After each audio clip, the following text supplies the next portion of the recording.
जळगाव महानगरपालिकेमध्ये महायुती विरुद्ध शरद पवारांची राष्ट्रवादी, ठाकरेंची शिवसेना या आघाडीचा सामना होतोय। महानगरपालिकेच्या 75 जागांपैकी 12 जागा बिनविरोध झालेल्या आहेत। महायुतीचे 12 उमेदवार बिनविरोध निवडून आलेले आहेत। जळगाव महानगरपालिकेमध्ये राजकीय प्रतिष्ठा पणाला लागली आहे। यंदा जळगावची राजकीय गणित नेमकी बदललेली आहेत आणि या सगळ्याचा आढावा घेतलाय आमचे प्रतिनिधी भूषण चिंचोळे यांनी। बघूयात।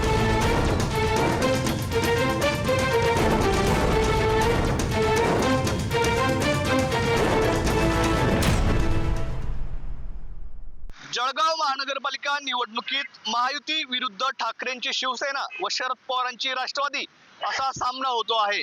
जागा वाटपाबाबत महायुतीच्या अनेक बैठका पार पडल्या। अखेर या बैठका पार पडल्यानंतर जागा वाटपावर शिक्कामोर्तब झालं। मात्र या जागा वाटपात भारतीय जनता पक्ष बॅकफुटवर आल्याचं दिसलं आहे। गेल्या वेळी 57 जागा जिंकलेल्या भारतीय जनता पक्षाने 46 जागा लढवण्याचा निर्णय घेतला आहे। तर गेल्या वेळी 15 जागा जिंकणाऱ्या शिवसेनेला यावेळी 23 जागा मिळाल्या आहेत। जिल्ह्यात नुकत्याच झालेल्या नगरपालिका निवडणुकीत शिंदेंच्या शिवसेनेने मोठं यश मिळवलं होतं। या यशाचा परिणाम जागा वाटपावर झाल्याचं चित्र आहे।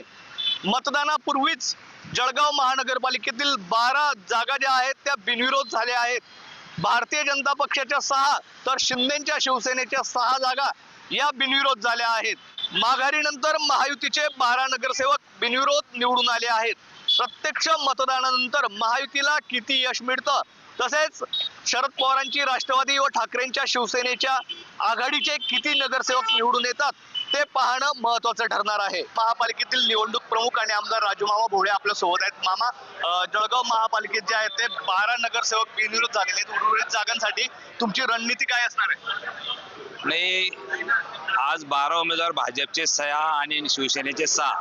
मला वाटतं तिथे खरं पाहिलं असेल तर कोणी इच्छुक उमेदवार नव्हते आणि बिनविरोध झालेले। कारण शेवट लोकांना विकास मुद्दा आवडतो। लोकांना इलेक्शनपेक्षा विकास झाला पाहिजे हे विजन आमचं असेल। आम्ही भविष्यात कोणती टीका टिप्पणी करण्यापेक्षा विकासाच्या मुद्द्यावरती जाणार। जे मागच्या 10 वर्षात आम्ही केंद्र आणि राज्यात सरकार आल्यावर काय करू शकलो आणि महापालिकेत सरकार आल्यावर काय काय केलं आणि येणाऱ्या काळामध्ये काय करणार, हे 2 मुद्दे आम्ही घेऊन जनतेसमोर जाणार। सत्तेपेक्षा आम्ही जनतेचे सेवक आहोत। मला वाटतं आपल्या भारताचे लाडके पंतप्रधान मोदी साहेब सुद्धा म्हणतात, मी जरी पंतप्रधान असतो पण आमची पहिली जबाबदारी जनतेचा सेवक म्हणून हे कर्तव्य आहे आणि त्या मुद्द्यावरती आम्ही जनतेमध्ये जाणार, जनतेचं ऐकून घेणार। जे काही राहिलेले कामं असतील ते मला वाटतं ते जनतेच्या आशीर्वादाने पूर्ण करण्याचा आम्ही प्रयत्न करणार। आम्ही आल्यानंतर काय काय काम करू शकलो जळगाव शहरातले जे भरीव काम आहे, म्हणजे जसं जळगाव महापालिका कर्ज नील करू शकलो, JDC बँक कर्ज नील करू शकलो, शिवाजीनगरचा ब्रिज केला, पिंपळाचा ब्रिज केला, आसोद्याचा ब्रिज केला, आसोद्या गेटचा ब्रिज केला, शिव कॉलनीत ब्रिजचं भूमिपूजन झालेलं आहे, बायपास सुरू झालेला आहे, समांतर रस्ते जवळजवळ पूर्ण होण्याच्या मार्गावरती आहे, नवीन MIDC नोटिफिकेशन निघालेलं आहे, त्या शेतकऱ्यांना त्याच्या नोटिसा गेलेल्या आहे। बरेच विषय की नवीन बस स्टॉपचं आम्ही नियोजनासाठी ते दिलेलं आहे, स्टेडियम मंजूर झालेलं आहे, मेडिकल हब मंजूर झालेले काम पूर्तता येत आहे। असे कितीतरी विषय की आम्ही आदरणीय राज्याचे मुख्यमंत्री देवेंद्र असतील, आदरणीय उपमुख्यमंत्री शिंदे साहेब असतील, अजितदादा असतील, नामदार गिरीशभाऊ असतील, आदरणीय पालकमंत्री गुलाबराव पाटील असतील, आदरणीय अनिलदादा असतील, देवकरप्पा असतील, चंदूअण्णा असतील, यांच्या सर्वांच्या मार्गदर्शनाखाली मला वाटतं आम्ही विकासाच्या मुद्द्यावरती जनतेसमोर जाणार आहोत। शिवसेनेचे जिल्हा प्रमुख विष्णू बंगाळे आपल्या सोबत आहेत, आपण त्यांच्याशी बातचीत करणार आहोत। दादा, 12 जागा महायुतीच्या बिनविरोध झाल्या आहेत, त्याच्यामध्ये तुमच्या 6 जागा आहेत। मोठी मुसंडी तुम्ही सुरुवातीलाच घेतलेली।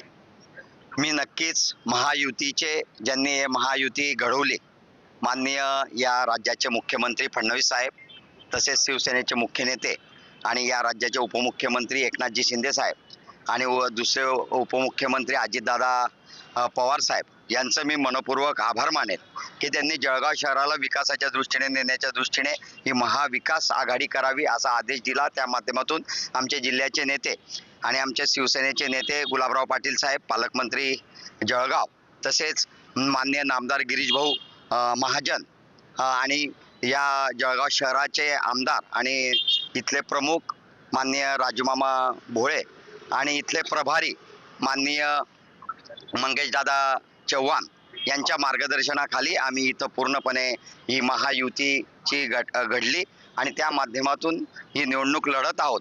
आणि त्याच्यातनं काल 6 शिवसेनेचे आणि 6 BJPचे जे उमेदवार निवडून दिले ते विकासाचं ध्येय धोरण धरून समोरच्या प्रतिस्पर्धी उमेदवाराने जो विकास त्यांच्या प्रभागामध्ये झालेला होता त्या अनुषंगाने त्यांना पुढील काळासाठी अजून विकास कसा जळगावचा चांगल्यात चांगला करता येईल या माध्यमातून त्यांनी उमेदवारी मागे घेतली आणि त्यांना बिनविरोध केलं. म्हणून मी त्यांचे मनपूर्वक आभार मानतो, जनतेचे आभार मानतो. आणि येणाऱ्या काळामध्ये या महायुतीचे सर्व उमेदवार भाजपा, शिवसेना आणि राष्ट्रवादी, अजितदादा गट या सर्व उमेदवारांना जास्तीत जास्त बहुमताने, मी तर म्हणतो 70+ या आपला हा आकडा राहील.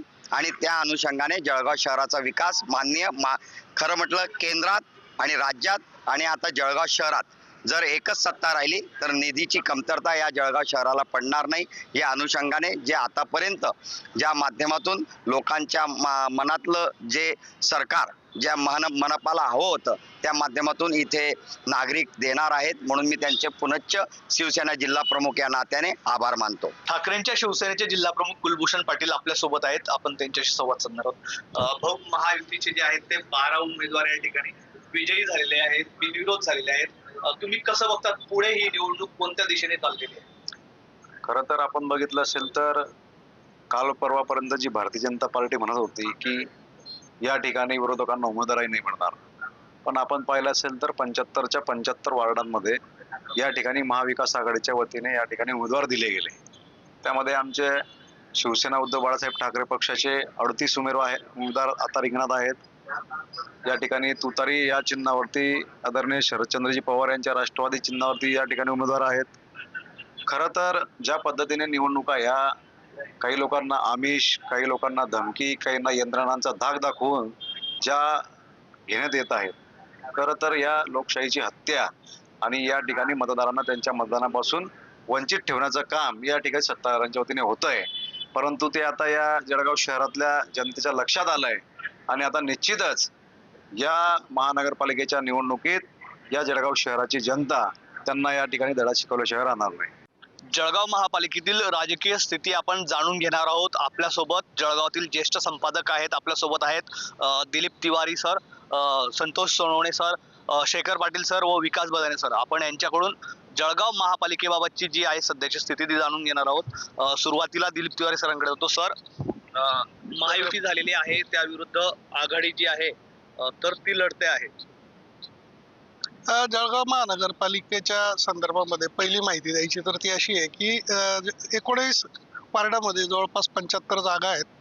त्या 75 जागांमधून जवळपास 12 जागा बिनविरोध झालेल्या आहेत. म्हणजे आता 63 जागांवर 333 उमेदवार निवडणुकीच्या रिंगणात आहेत. तसं पाहिलं तरी ही निवडणूक खरं म्हणजे महायुतीतील भाजप, शिंदेसेना आणि राष्ट्रवादी काँग्रेस, अजित पवार यांच्यासमोर महाविकास आघाडी म्हणून जी आहे त्याच्यामध्ये उभाठा सेना असेल, राष्ट्रवादी काँग्रेस शरद पवार असेल आणि काँग्रेस असेल यांच्यात ती व्हायला हवी होती. पण अर्ज माघारीनंतर असं लक्षात येत आहे की समोरची जी विरोधकांची महाविकास आघाडी आहे तिचं कोणतंही आव्हान या निवडणुकीत दिसत नाही आहे. म्हणजे किमान याच्या आधीच्या मागच्या पंचवार्षिक निवडणुकीमध्ये भाजपच्या समोर एकत्र शिवसेनेचं जे आव्हान होतं त्यामध्ये किमान त्यांनी 15 जागा तरी मिळवल्या होत्या. यावेळेस महायुतीसमोर महाविकास आघाडीचं फारसं आव्हान नसल्यामुळे ते किमान 10 जागा मिळवतील का याविषयी मला शंका आहे. म्हणून या निवडणुकीकडे मी बघतोय की ही निवडणूक भाजप आणि महायुतीला विरोधकांनी बाय दिल्यासारखी आहे असं माझं मत आहे. नेमकं ह्या निवडणुकीमध्ये आमदारांचा मुलगा, आमदारांचा शालक असं सगळं चित्र आहे. म्हणजे स्पष्ट बऱ्याच जण बोलत नाही, पण ही वस्तुस्थिती आहे. लोक वाट पाहत होते की निवडणुका होतील आणि हेल्दी निवडणुका होतील, पण तसं काही होताना दिसत नाही. म्हणून ज्या 75 जागांमध्ये महायुती निश्चितच प्रभावी ठरली.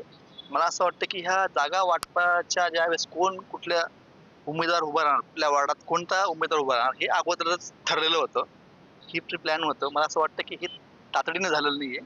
अगोदर बसून तुम्ही बघा, तुम्ही जनरली महाविकास आघाडीचे प्रभारी असतील किंवा महायुतीचे प्रभारी असतील किंवा स्थानिक आमदार असतील, हे जे ठरवून केलेला हा सगळा जे आहेत वार्डांची रचना कुठला उमेदवार ऐन वेळेस कोणी माघार घ्यायचा आणि शेवटच्या माघारीच्या दिवशी तुम्ही बघितलं की अनेक उमेदवारांनी माघार घेतले. म्हणजे टफ फाईट द्यायला पाहिजे की जे म्हणतो की आपण महाविकास आघाडी उभाटा गट असेल, शरद पवार गट असतील किंवा अजित पवार गटातल्या जे जागा वाटपा संदर्भात जर हा घाळमेळ जर बघितला, हे ठरवून सगळं झालेलं आहे.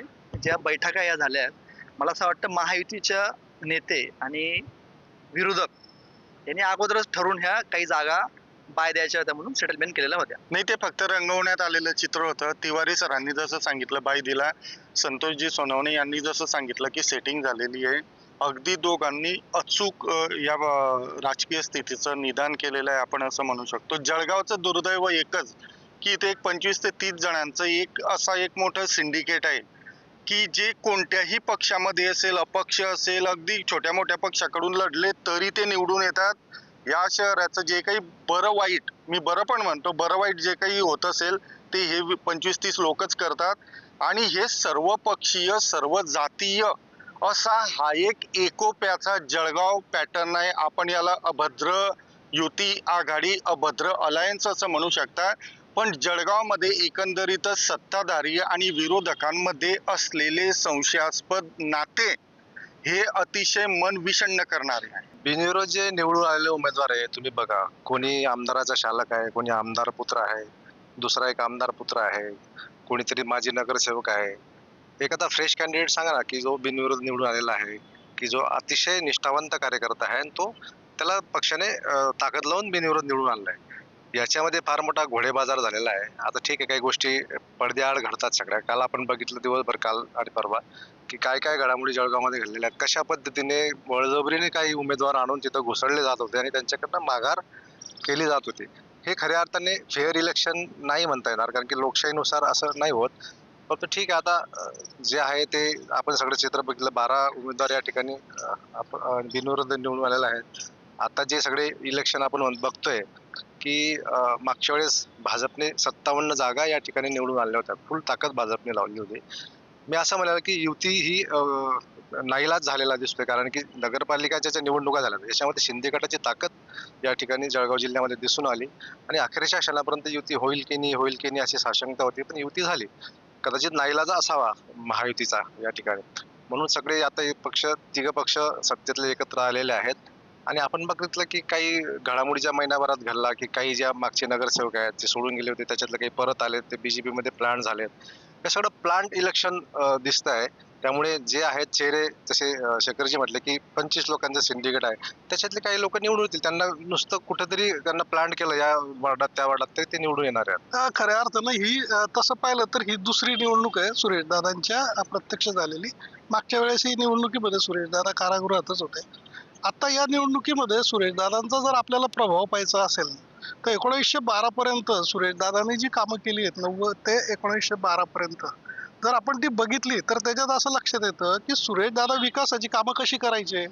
तर सुरेशदादा योजना तयार करायचे, त्याच्या भूमिपूजनाचा बोर्ड लावायचे, ते काम सुरू करायचे. त्या कामाला जर अडचणी आल्या तर त्याच्यासाठी आंदोलन करायचे, लाठीकाठी खायचे, स्वतः संघर्ष करायची तयारी ठेवायची. आणि अगदी शेवटच्या टप्प्यामध्ये बाळासाहेब ठाकरे असतील, शरद पवार असतील यांना बोलवून त्या कामाचं उद्घाटन करायचे, त्याची कोनशिला लागायची. म्हणजे शहरातल्या बऱ्याचशा विकास कामांमध्ये जर आपण बघितलं सुरेशदादाच्या काळातील, तर उद्घाटनाची पण कोनशिला तिथं आहे आणि त्याच्या बाजूला भूमिपूजनाची पण कोनशिला आहे. गेल्या 10 वर्षामध्ये या जळगाव शहरामध्ये असं कोणतंही काम उभं राहिलं नाही की ते इथल्या स्थानिक आमदाराने किंवा तो ज्यांच्या भरोशावर मंत्री म्हणून किंवा पालकमंत्री म्हणून काम करतोय, असं एक काम जळगावमध्ये कोणी दाखवून द्यावं की पालकमंत्री, आमदार आणि त्याच्या सहकाऱ्यांनी कोनशिला ठेवली भूमिपूजनाची आणि कालांतराने 3-4 वर्षात तो प्रोजेक्ट पूर्ण झाला आणि त्याच्या उद्घाटनाची पण कोनशिला ठेवली. असं या ठिकाणी झालं नाही. मला असं वाटतं की महायुती आणि सत्ता त्यांच्याकडे, जर महायुतीचं पारडं तुम्ही बघा, ही वस्तुस्थिती आता सध्या तिवारीजींनी खूप परखड व्यक्त केलंय. मी त्या पुढे जाऊन म्हणेल, कारण तुम्ही बघा, तुम्ही धुळ्याला जर बघितलं की महायुती होत नाहीये. शिंदे गट आणि भाजप एक वेगवेगळे लढत आहे. इथे मात्र एकत्र लढत आहे, कारण सगळ्यांचं ठरून कार्यक्रम चाललेला आहे. कारण कोणालाही विरोध जायचं नाही, कारण इथे गिरीश महाजन मोठे नेते आहेत, गुलाबराव पाटील मोठे नेते आहेत आणि ह्या सगळ्या मंत्री महोदयांना आपल्या सगळ्या गोष्टी ह्या करून घ्यायच्यात. इथे जर समजा की किशोरप्पा पाटील जर होते ते त्यांची अशी बोललं जातं की त्यांची इच्छा होती की बाबा वेगळं लढावं. कारण जर नगरपालिकेचा आपण जर विचार केला तर शिंदे गटाने खूप चांगल्यापैकी स्ट्राईक रेट आहे त्यांचा आणि त्याच्यामुळे भाजपला सुद्धा कुठेतरी बॅक जावं लागलं. जर कदाचित भाजपला थोड्या जर सीट जास्त नगरपालिका मिळाल्या असतं तर भाजप हा स्वतंत्र स्वभाव लढला असता. पण मात्र ह्या ठिकाणी लोक अशी वाट पाहते कदाचित शिंदे गट आणि भाजप वेगळा जर लढला असता तर त्याचं चित्र तुम्हाला वेगळं दिसलं असतं. अजित पवार गट आणि शिंदे गट एकत्र आले असतं. आणि ठिकाणी बघा 29 महानगरपालिकेत राज्यातल्या त्यातल्या 15 महानगरपालिकांमध्ये सगळे वेगवेगळे लढत आहे. म्हणजे भाजप शिवसेना अशी परिस्थिती. त्याच्यामुळे इथे जी आहे की त्यांनी सत्तेचं समीकरण सुद्धा बसवलंय. राज्याला नेत्यांना दाखवण्याचं जळगाव एक दोघं गिरीश महाजन आणि गुलाबराव पाटील यांनी की वरिष्ठ दाखवण्याचं आहे की आम्ही इथे युती केलेली आहे, काही ठिकाणी युती केली. हे बोलावं लागतं ना, कारण सांगावं लागतं की बाबा आम्ही इथे काही ठिकाणी युती झाली, काही ठिकाणी नाही झाली. तर हे सगळं असं चित्र आहे सगळं. सर्वात महत्वाची गोष्ट नगरपालिका निवडणुकीमध्ये असं घडलं की शिवसेना फार जबरदस्त ताकदीने लढली आणि ज्या प्रतिष्ठेच्या लढाया होत्या म्हणजे एक धरणगाव वगळता चोपडा असेल, पाचोरा बळगाव असेल, मुक्ताईनगर असेल या ठिकाणी त्यांनी बाजी मारलेली आहे.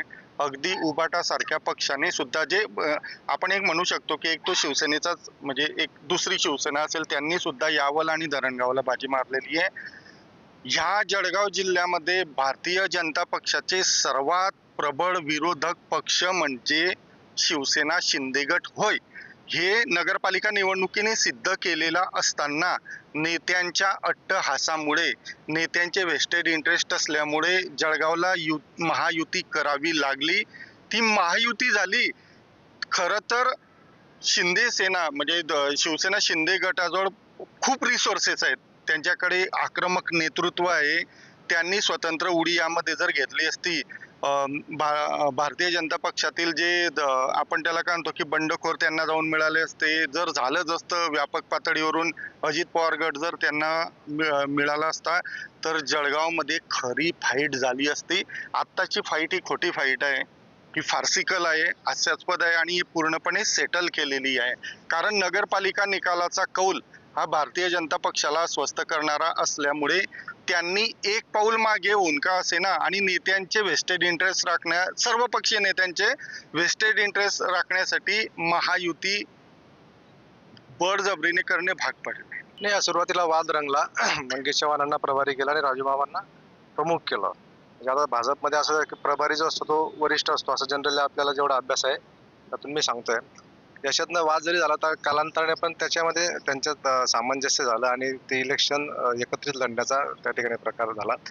महायुतीचं जसं मगाशी काही जण बोलले की इथं लीड जर प्रॉपर पद्धतीने दिलं गेलं एखाद्या नेत्याला, म्हणजे साधा किशोरप्पा एक प्रयोग झाला नगर परिषदांमध्ये, मग वरिष्ठ नेत्यांना यांनी फीडअप केलं नाही का, व्यवस्थित जर फीडअप केलं असतं इथं जसं शेखरजी म्हटलं की अतिशय म्हणजे स्ट्रॉंगली शिवसेनेने इथं भाजपला डिफेंड केलं असतं किंवा भाजपला नामोहरम केलं असतं या इलेक्शनमध्ये. आणि यासाठी ही निवडणूक बघायला लोकांनाही आणि मतदारांनाही वेगळं वाटलं असतं. परंतु असं चित्र या ठिकाणी रंगलं नाही. ठीक आहे, आता जो लढा आहे तो आपल्याला समोर दिसतोय. जळगावच्या तरुणाईला काय वाटतं, कुठल्या मुद्द्यांवरती काम झालं पाहिजे ते आपण जाणून घेणार आहोत. काय कुठल्या मुद्द्यांवरती राजकारणाने काम केलं पाहिजे? काही एरियांमध्ये पाणी प्रचंड प्रमाणामध्ये 1-1.5 तासापर्यंत सोडलं जातं आणि काही एरियांमध्ये पाणी 15 मिनिटं सुद्धा येत नाही किंवा 3-3, 4-4 दिवस येत नाही. हे कॉम्बिनेशन थोडं त्यांनी वियर्ड कॉम्बिनेशन जे आहे ते व्यवस्थित केलं पाहिजे. सेकंडली पाण्याची जी व्यवस्था आहे किंवा जेव्हा पाण्याचे दिवस असतात, पावसाचे दिवस असतात त्यावेळेस रस्त्यावर कंप्लीट पाणी असतं, त्या रस्त्यांची योजना त्या प्रयोजन वगैरे त्यांनी व्यवस्थित केलं पाहिजे. मुद्दे नेहमीचेच आहे आपले, रस्ते, गटारी, वीज, पाणी. जिल्ह्याचं गाव आहे परंतु अजूनही काही ठिकाणी या समस्या कायम आहे, त्या सुटल्या पाहिजे. दर पंचवार्षिकला नेते मंडळी येतात, सांगतात हे मुद्दे सोडवू, परंतु अनेक वेळा काही ठिकाणी कामं झालेले आहेत. कामं झालेले असं नाही, परंतु अजूनही असा नवीन जो विस्तारित भाग आहे त्या नवीन विस्तारित भागामध्ये कामं होण्याची अत्यंत आवश्यकता आहे. निवडणुका म्हणजे काय, लोकशाही ही प्रत्येकाला दिलेली आहे भारत सरकारने. आणि विशेष म्हणजे काय, दुसऱ्या लोकांना पण चान्स भेटायला पाहिजे त्याचा बोलण्याचा, निवडणूक लढवण्याचा.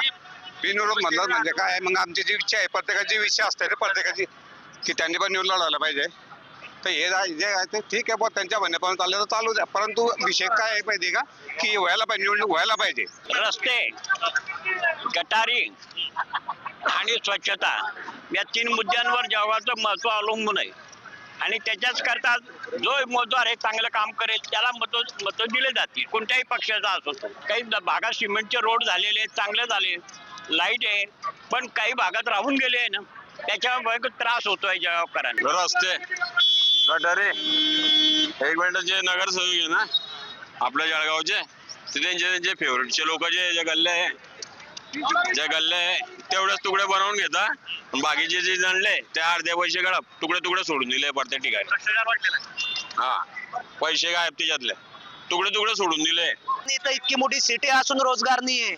इथं तरुण मुलं कोणी छेडखानी करतंय, कोणी चोऱ्या चपाट्या करतंय, कोणी दारू विकतंय, कोणी सट्टा चालवतंय, रोज गुन्हेगार आहे. हे जळगाव आहे का गुन्हेगारीचा बायकिल्ला आहे हा? सर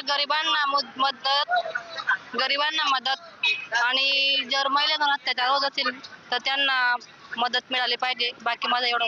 आता आम्हाला म्हणजे इलेक्शन वगैरे असले की आम्हाला काहीतरी त्याचा पण फायदा झाला पाहिजे. रस्ते, पाणी आणि गटारी यासारख्या मूलभूत सुविधा मिळाव्यात अशी मागणी जळगावकरांनी केली आहे. तसेच जळगाव महापालिकेत झालेला बिनविरोध पॅटर्न हा देखील नागरिकांना फारसा रुचलेला दिसत नाही. भूषण चिंचोरे, पुढारी न्यूज, जळगाव.